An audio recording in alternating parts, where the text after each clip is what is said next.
For the first third of the semester, we will focus on one collective outcome: social order.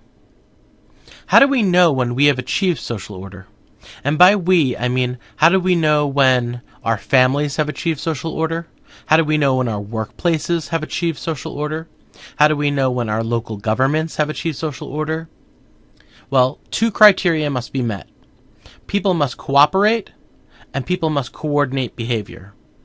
A lot of students will ask me, Mike, what's the difference between cooperation and coordination? Well, here's the way I can explain it. It's with an example. If we're looking at a war between two different countries, Canada and the United States, let's imagine that the Americans go to war with the Canadians.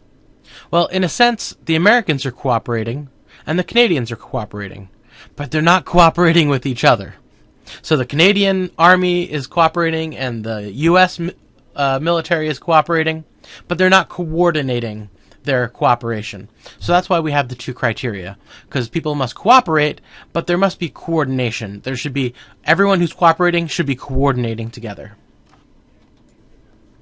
I want to say one thing about the readings that you're going to be doing for the first half of class. These are the most challenging readings that we're going to do. The last third of class, we're going to be reading from our required textbook, which is by a man named Steve Barkin.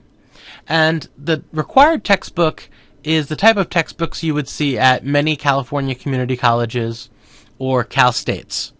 It's just generic textbook. What I want to point out is, if you attended one of the best schools in America, I'm talking about Harvard, Princeton, Stanford, University of Chicago, even UCLA and Berkeley. These are the best schools in America. University of Wisconsin, University of Michigan. These are the best schools in America. They do not assign the same textbooks as Cal States and community colleges. They require their students to read more intellectually challenging material that's more abstract. That's the type of readings we're going to be doing the first third of our class. I'm going to be assigning readings from a book called Theories of Social Order. A lot of my lectures come from here. Not everything, but a lot of it does. And I'm going to be assigning you snippets of this book, just a couple of pages here, a couple of pages there. A lot of the stuff written by the editors, Hector and Horn, I'm going to be assigning their writings because they explain things really well. But this is challenging reading. I do want you to read it and realize that if you are keeping pace with this course, then you are keeping pace with the people at Stanford and UCLA, because this is the type of book that they would be reading. Another common error that students make that I want to let you know from the get-go is that social order is an outcome. If you are writing your answers to the questions that I give you, and you argue social order causes behavior, you're misunderstanding. We're explaining social order as an outcome. Why is it that when I ask my son to do something, he cooperates? That's an outcome, okay? So we're explaining why our children cooperate with their parents, why workers cooperate with their bosses, why husbands cooperate with their wives. We're not saying social order caused your child to behave, or social order caused your wife to do what you wanted her to do. Social order is not a cause of behavior, it's the outcome. Please, please, please keep this in mind. When students mess this up, I say to myself, they fundamentally do not understand the basic building block of this unit, which is that we're explaining social order as an outcome. Well, I want to give you a little bit more of an outline of what we're going to be talking about the next few weeks. In the previous slide, let's go back to that for one moment. In this slide, I argued that sociologists examine context and how context shapes individual motives, and individual motive shapes individual action, and then individual actions come together into a collective outcome. Well, I'm going to be more specific on this slide. Well, what are the contextual causes? Well, we're going to talk about culture as a contextual cause. We're going to talk about authority, markets, groups, and networks. Again, what does theory do for us? It helps organize our mind, it helps simplify reality, and it helps us offer efficient answers. So theory is informing everything we do in this course. What are the contextual causes? We're going to look at 5 contextual causes. What about the internal states or motives? Well, we could just talk about them all over the place, or we could have an organized way of talking about them. So we're going to talk about 4 families of motives. We're going to talk about emotion, the emotion family, the habit family, the self-interest family, and the values family. Why am I calling them families? Well, think about emotion. It's so diverse. There's happiness, there's sadness, there's anger, and there's delight.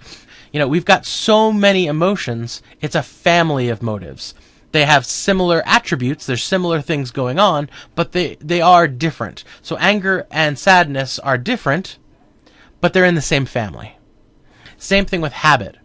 Same thing with self-interest. There's a whole range of self-interest. There's a range of self-interest, and we're going to look at those things. Same thing with values. Do you value honesty? Do you value hard work? Those are different values, but they're in the same family because they have certain attributes that make them similar. So what we're going to be doing is looking at how the contextual causes, like culture, shape emotion.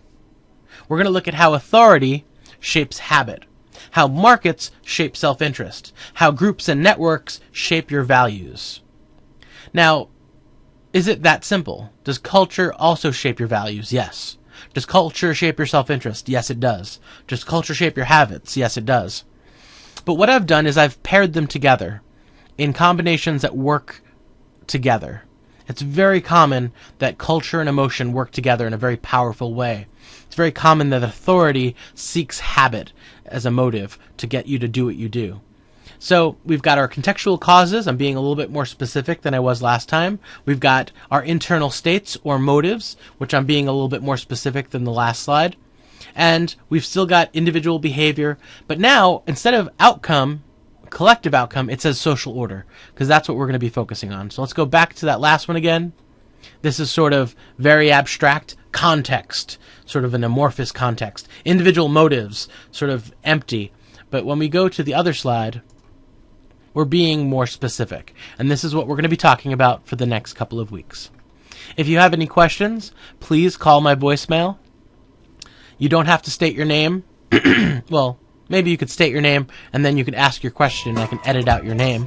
But you can ask me a question about this stuff and I can integrate it into my next lecture. I think that would be a great idea because if you have a question, chances are, probability tells us that 5 to 10 other students in the class have the same question. So please call my voicemail, ask me a question.